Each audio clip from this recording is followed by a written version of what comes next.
Okay, we're gonna go ahead and start, and I will turn the time over to Kim. Good morning, guys. It feels kind of funny to be meeting, quote unquote, meeting like this. I just want to thank everyone that's hopping on, and we are recording, so we can send this out to people afterwards if this 9 o'clock time doesn't work for them. Definitely recognizing that everyone's in kind of a different situation with what their life schedules looks like right now. But thanks for being here.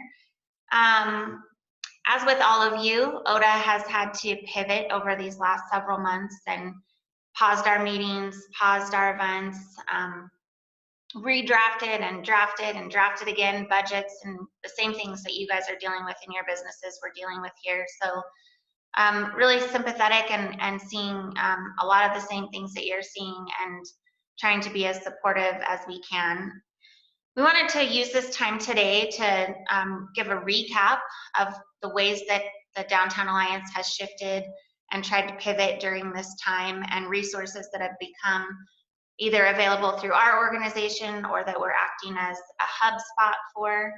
And then we also wanted to have some information on kind of what we're looking at and what's coming ahead. Even with everything that's changing, our mission statement and our focus is the same. It's unwavering in our support of local and local business. So today you'll hear from Thomas in our office about opportunities and things that became available.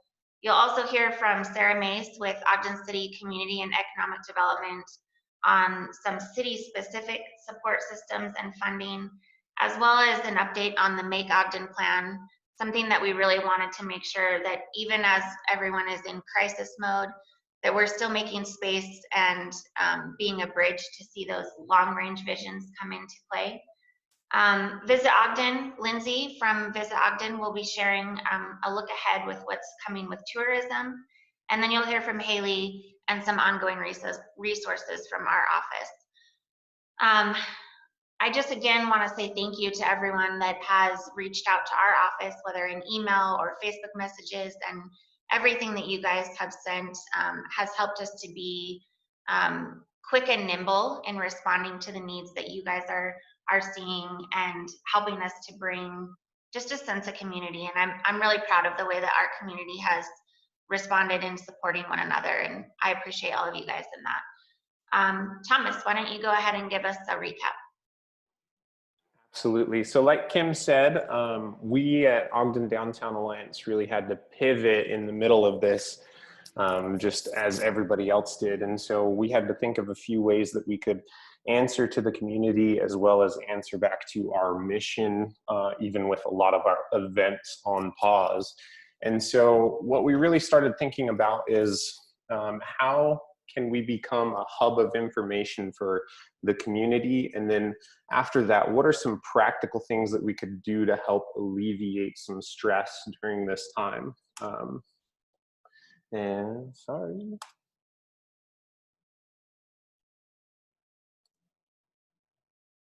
There we go. So what we wanted to do with the hub of information is really be a resource for the community, as well as the small businesses in the downtown area and the greater Ogden area as well.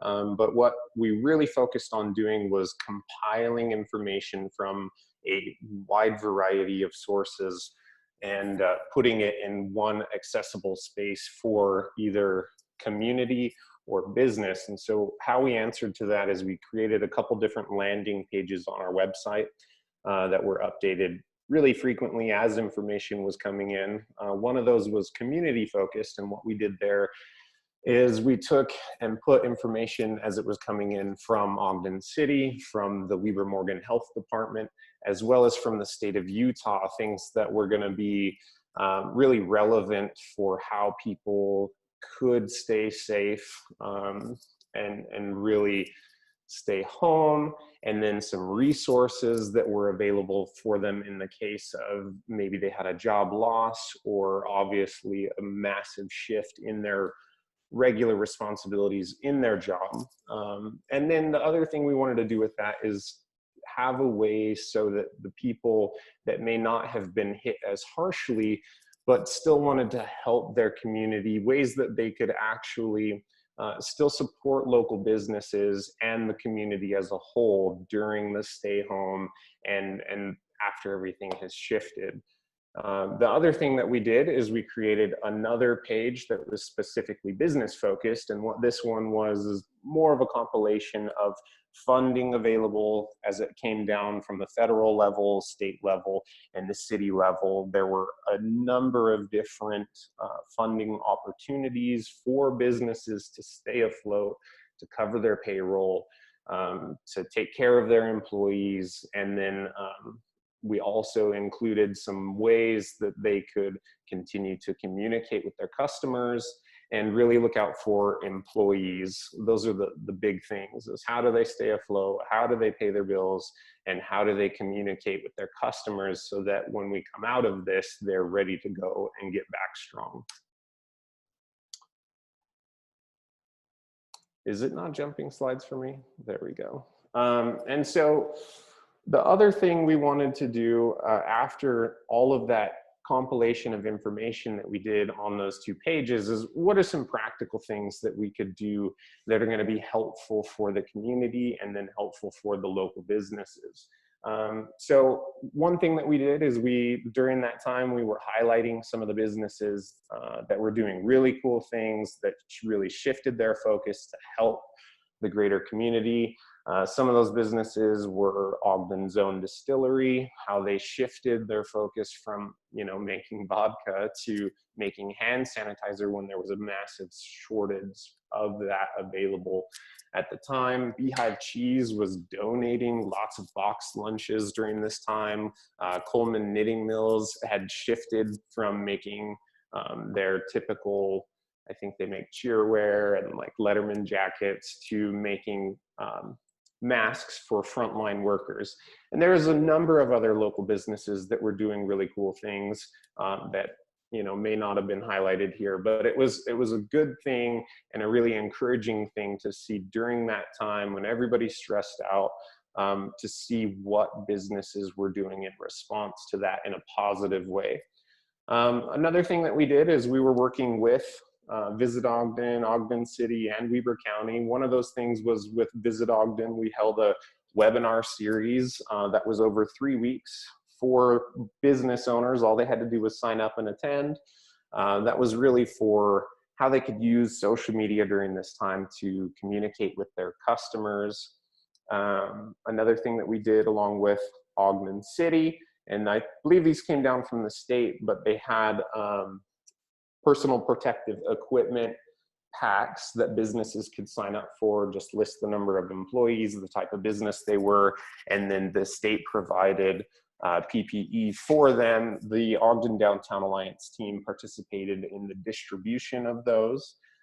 We also participated in the distribution of curbside pickup signs for local businesses as they shifted. I'm sure you all know that a lot of the restaurants had to change rather quickly, and a lot of them added curbside service that they'd never had before. And so Ogden City provided some signage, and we helped distribute that so that businesses had a designated space so that people could quickly drop in and pick up safely their orders and also support local business. One thing that we did that we were really proud of, this kind of morph from something that was started from Visit Ogden, is they initially created a page that was showing who of the local restaurants was still open and operating and in what fashion. And that was the Support Ogden Dining page. Well, that ended up morphing into the Support Ogden Dining Fund. And what this fund was for impacted workers in food and beverage industries that rely heavily on tips income. As you know, they were highly affected by not having patrons sit inside and go to restaurants and then pay them in tips. And so that was a huge impact. And So we created this fund, and there were several large, generous donors. We were able to put out about $24,500 in funds. Every single eligible applicant ended up receiving some sort of funding from this fund. And so we're really grateful to Ogden's Own Distillery, the Stephen G. and Susan E. Dankers Family Foundation, and Willard L. Eccles Foundation. Now, I believe Sarah is going to come on and talk a little bit more about the kinds of ways that Ogden City stepped in and provided funding and helping during this time.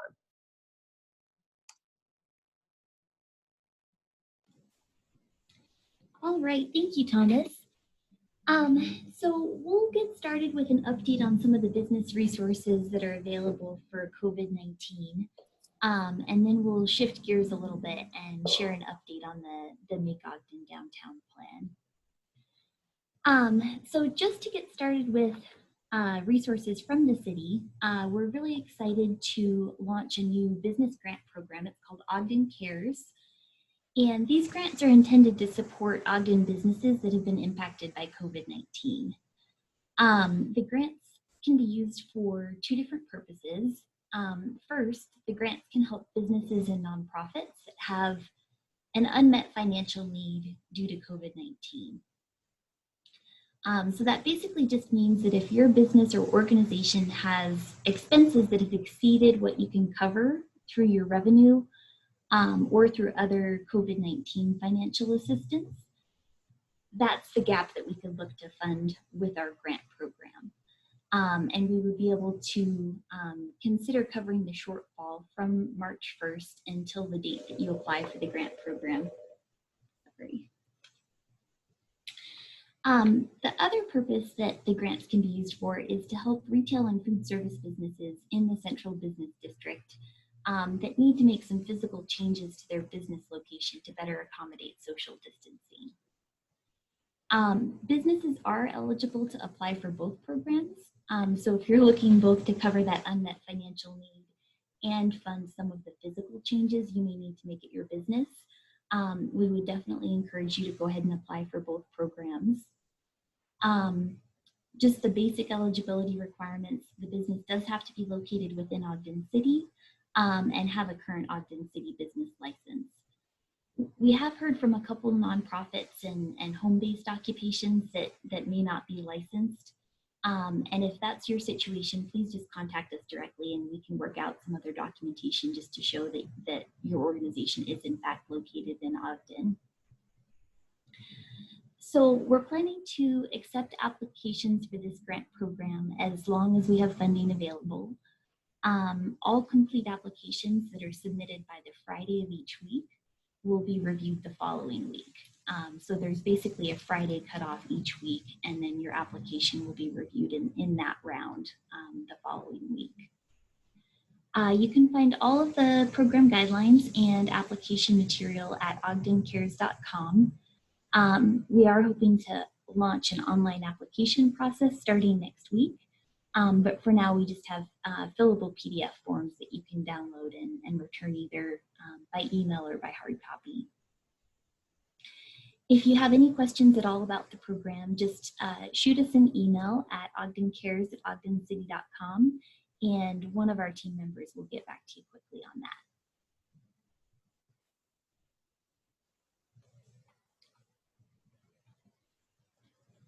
Also wanted to touch on a couple of federal and state programs that are still available, and we would definitely encourage everyone to consider taking a look at these if you haven't already made use of these programs.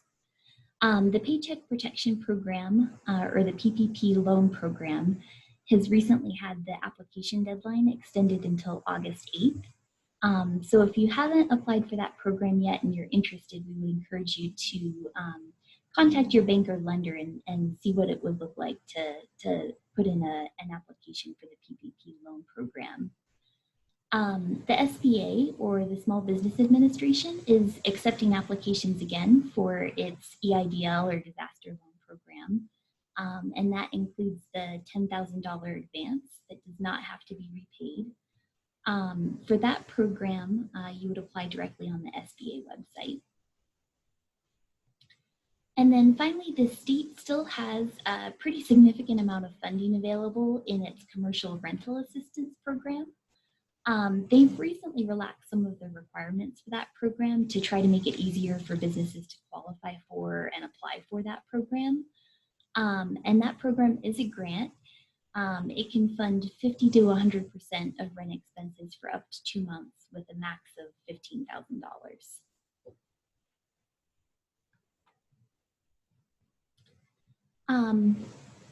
And just before we close on business resources, just wanted to make sure everyone knows that if you have any questions or if you're looking for assistance, we definitely encourage you to contact our Ogden City Business Development team.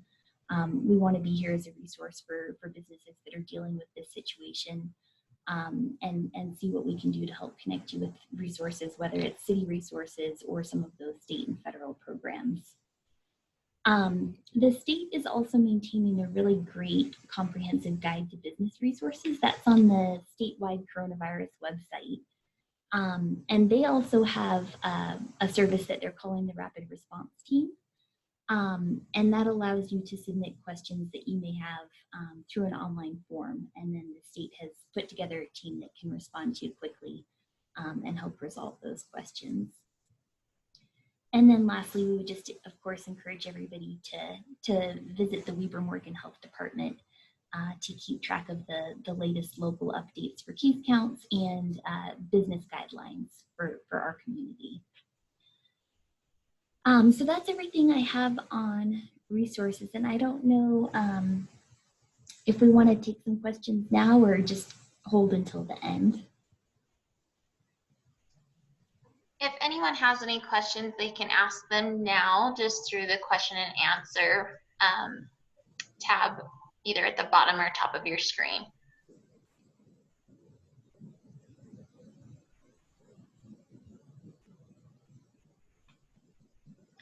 And Sarah, it doesn't look like we have any. So if there is any at the end, then I can go ahead and let you know, but we can move on to the next presenter. Okay, sounds good. So we'll kind of shift gears now and do a quick update on the MAKE Ogden plan. This is the city's updated plan for downtown Ogden. And I'm sure a lot of you have been involved in this process and kind of been following this project as we go along. The community plan that the city had for the central business district had fallen pretty out of date. And so we've been working on this MAKE Ogden project to develop a new vision for the future of downtown Ogden.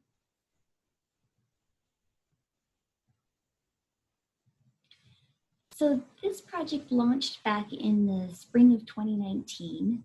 And from that point through this past spring of 2020, Ogden City and its consultant design workshop worked with key community stakeholders, conducted a public survey, and held 2 public workshops to gather input that would guide the vision for downtown. The MAKE Ogden plan is now drafted and it's available for review. And we're just looking for public comments through the end of July. And then the plan is tentatively slated to go before Planning Commission and City Council in August, maybe into September. So the MAKE Ogden plan focuses on using smart growth principles. So it focuses on increasing walkability, developing a density and variety of jobs and housing, and really creating a vibrant public realm in downtown Ogden. It also focuses on maintaining community equity values, such as reducing social vulnerability and keeping downtown affordable and accessible. So the goal of this plan is really to ensure that future growth happens through well-planned, high-quality development that will enhance our community. The plan identifies 3 episodes or phases, and each episode includes a series of catalytic projects that would be driven through a combination of public investment and private investment. Some of the key projects that are slated for the first episode include public realm improvements along 25th Street, redeveloping Electric Alley just on the north side of 25th Street there, behind the 25th Street buildings, and also redeveloping the old Hostess site, or Wonder Block as it's sometimes referred to. The plan also addresses parking for each episode, and that's done primarily through adding structured parking at some key locations. Then I just wanted to share a couple conceptual renderings that are included in the MAKE Ogden plan. These are available for some of the key projects outlined in the plan. This rendering shows a view from Union Station, showing some of those public realm improvements along 25th Street, and then also redevelopment in Electric Alley. And these are just conceptual, so these aren't set in stone. This is what the projects will look like, but they're just meant to give an idea of what that future development may look like. This is one other rendering that's included in the plan, and in the foreground you'll see that's the municipal block, which includes an expanded amphitheater. This is one of the longer term projects, but I wanted to include it here because you can see in the background some of the Hostess or Wonder Block redevelopment as well. The Wonder Block is an episode 1 project, and that will include new housing options, office space, a parking structure, and hopefully a market or grocery. So as I mentioned, the MAKE Ogden plan is available now for comment. We'd love to get your feedback on the plan. It's available at makeogden.com, and there's a couple options to share your feedback on that plan. There's a short online survey that you can access on the MAKE Ogden website and share your feedback that way. Or you can send an email directly to makeogden@ogdencity.com. So we're just hoping to receive your feedback by the end of July, so that it can be incorporated as the plan document moves forward. And I think that's it on MAKE Ogden.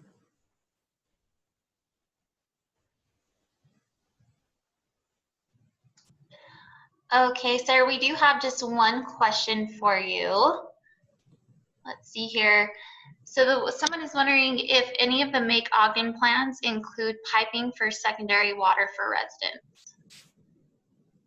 I don't believe so. Okay. All right, I think that is it for now. So if we want to go ahead and turn the time over to Lindsay. Thank you. Good morning, everyone. I'm Lindsay Ketchum, Director of Sales. Sarah is actually out supporting our industry, enjoying the mountains. So she asked me to step in and do this report presentation, and I'm excited to share with you what's happening in our industry and kind of what tax collection and things look like locally. You might have to tell me how I can switch this slide. Okay, so you all may have seen this picture in the news, and what is challenging for us right now, as all of you are seeing, is that plenty of people are out enjoying our lakes and our trails, but our challenge is changing that perception to get them into our local businesses and support locally. Each week at Visit Ogden, we turn to our industry data provider, which is Destination Analysts, and they provide an update for us of what consumer sentiment is looking like and kind of give us a, much as they can, a compass to where we are headed in tourism.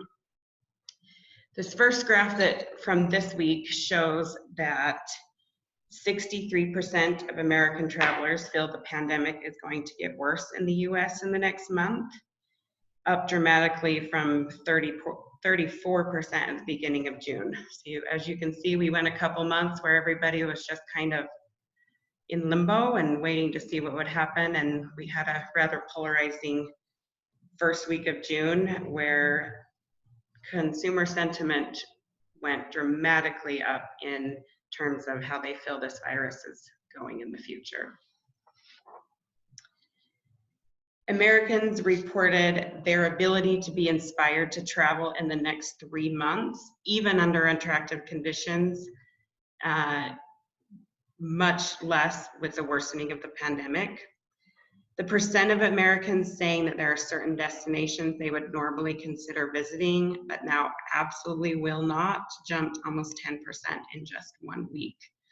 So if you look at this graph, this is consumers interviewed over the last month and a half and when they plan to travel, the last group being that they have no plans to travel in 2020.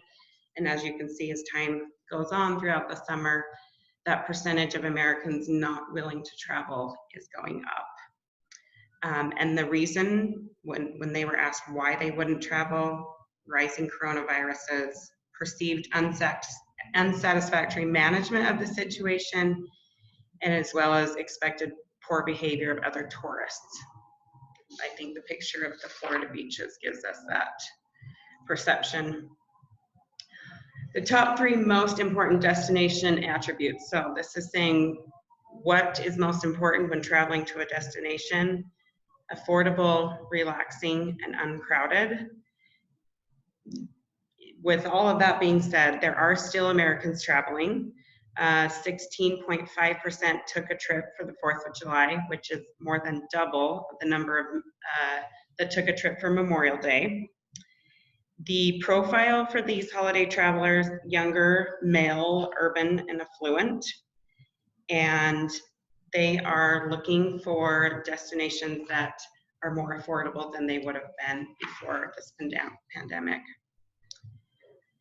This is the destinations that travelers are most looking for, and despite the photos and chaos, 42% of those traveling show beaches and resorts, 32% say small towns, and 21% mountain destinations. So people are looking to get outdoors or not to be around crowds of people. So this is a question that destination analysts put out there and said, if you were looking at the perfect destination advertisement, what would make you excited to travel in the next 12 months? And asked consumers to select 3 options. As you can see, discounts, safety information, and info on pricing were the top 3. As far as traveling, hotel operation practices that would make Americans feel the most confident in their health being looked after is employees wearing masks and gloves, well-explained cleaning procedures, and enforced social distancing, and also being provided with a sanitizer and a mask. And I think they were asked specifically about hotel, but I think we can extrapolate this into any of our hospitality businesses that will make a consumer feel confident in coming to your business. That being said, we have taken our marketing budget back quite a bit, as you can imagine, and we have changed our targeting. So typically in the past, we did all out-of-state marketing. We have switched that to in-state and those within a 500-mile driving radius, because we are seeing that the most sought-after vacation right now is if people can take that as a road trip. Our messaging all centers around supporting local and outdoor recreation, and obviously with the times in mind with masks and gloves being pictured. This is a part of our Support Local campaign, and we also have a recreation campaign. So get outside, distance yourself, and take advantage of all of our recreation opportunities. Just as an update on where we are in tax collection. So you can see that, and this may be cut off for you, but the blue line, 2018, the orange red line is last year, or the red, it shows up red on the screen, last year, and this being 2020. So we started out with restaurant tax collection at a record high, and we were projected for a record year. We did take a big check mark dip, but we are coming back. So this point right here is very encouraging. And this is short-term lease vehicle tax. So this is all the tax collected on rental cars. Again, we started off on a great year. We are leveling off a little bit. That May spike that you'll see in all of these was the sesquicentennial last year. So that's why you'll see that big jump. Transient room tax is tax collected from hotel stays and short-term rentals. Again, we started very high this year, and we had record-breaking months at the first of the year. We actually haven't seen as big of a dip in this one as we expected, and starting to level off a bit. Weekly occupancy report. So this is, we subscribe to a source called the STAR report, and we typically get that on a monthly basis. During COVID, we switched to a weekly basis just so we could really keep track of what the industry trends are, what was looking like in our city. As you can see from the 25th of April, we are coming up. Our traveler has changed significantly year over year. We're seeing a lot more weekend business than we have in the past. It is our strong and a lot of last minute bookings, as well as events around the county and those leisure travelers. And weekly ADR, so this is the average daily rate at our short-term rentals and hotels. We are climbing back up. Our hotels have kept their rate integrity to attract the right visitor into our community. On the short-term rental tax, we've only received that report monthly, so we actually haven't gotten June's yet. May was down nearly 20% in Airbnb revenues, but because the first 2.5 months of the year were so strong, our revenues year to date are actually up by 4.6%. So we are faring better than some communities, but we have seen a significant drop in our occupancy and restaurant and short-term lease vehicle taxes. So that's all I have. If there are any questions I could answer, I would be happy to.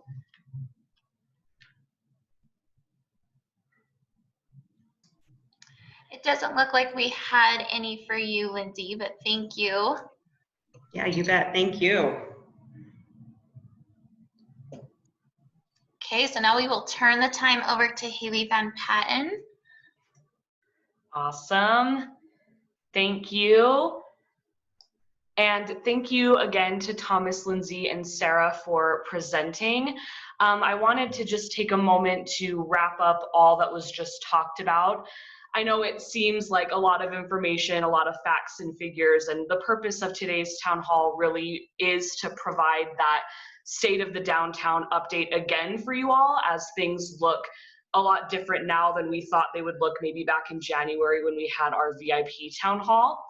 And we really wanted to show you all the ways that we are actively working with community partners and organizations to address those immediate issues and concerns surrounding the ever-changing COVID-19 pandemic, while really maintaining that higher level of planning for the future of the downtown, as you saw in Sarah's presentation on the MAKE Ogden update.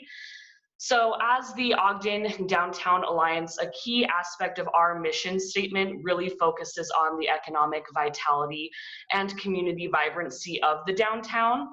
So all of our public meetings, our community events, our trainings, etc., are all designed to support the downtown, its local and independent businesses. So in another version, I guess, of 2020, you would normally see us programming those community-facing events right now to really promote that walkability aspect of the Junction, historic 25th Street, 9 Rails, and the Vard, and driving that foot traffic into local businesses while also highlighting their specials and sales.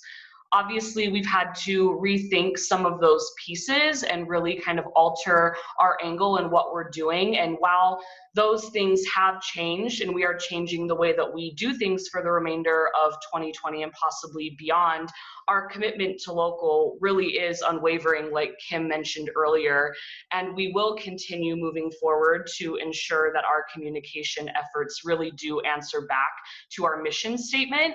And first and foremost, we really just want to make sure that you as business owners are doing okay and that you have those resources that you need to be successful in this time of such uncertainty.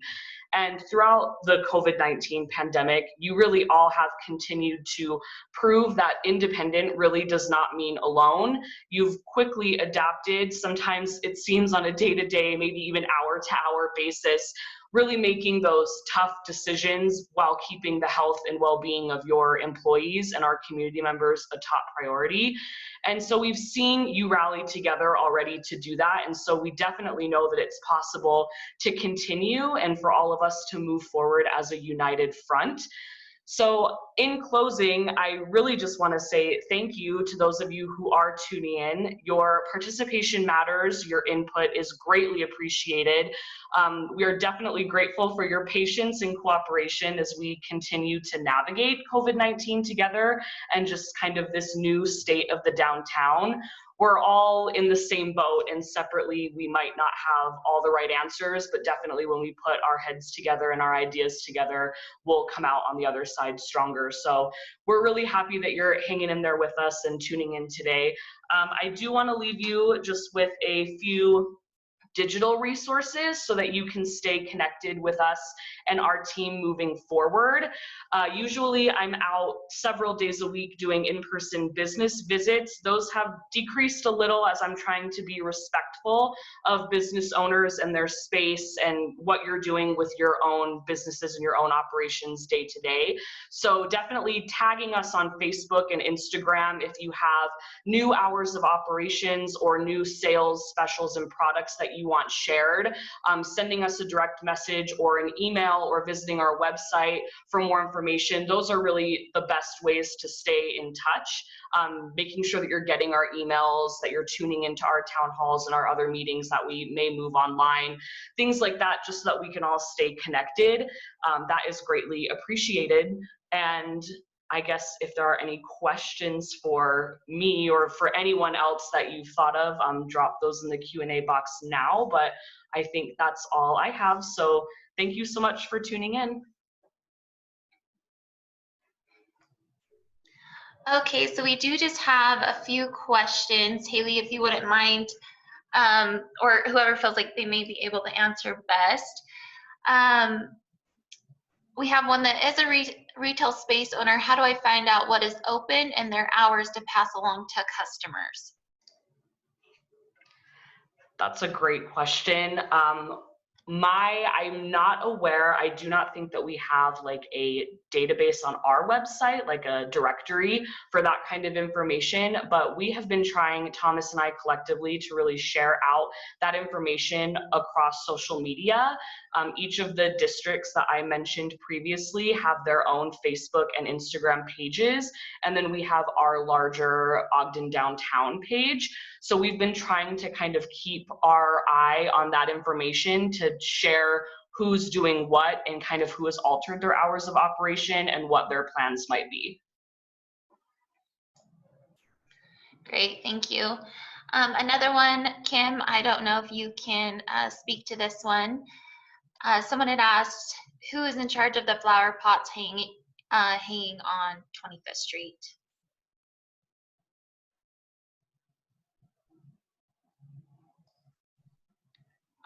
This is managed by Ogden City, and I don't know, Christy's on here. I don't know if Christy wants to take that question or not.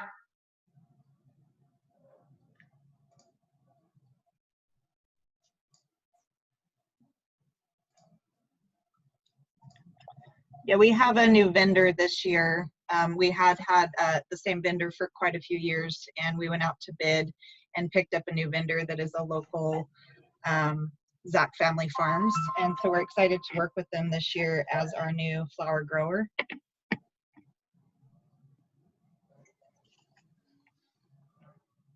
Thanks, Oh. Christine.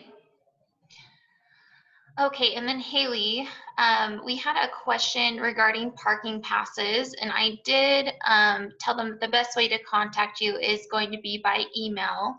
But do you have any word on when they will be printed for the north side of 25th Street? Yes, so we are still working with Ogden City on that, and I don't have an exact date as of right now because we are still trying to work with some of the business owners to really comb out a few of those last details. So I'm still working with them on that, but as soon as we do have that date and those passes have been printed, then I will be making those in-person deliveries, and I will be sending out another email update and updating you all as business owners on that. All right, I don't think there is any other questions. So I just wanted to thank everyone for coming to our first virtual town hall. I think it deserves a round of applause. This is going to be recorded, and I'm sure we will be posting it so that you can rewatch it for anything that you might have missed or anything like that. So thank you all for coming.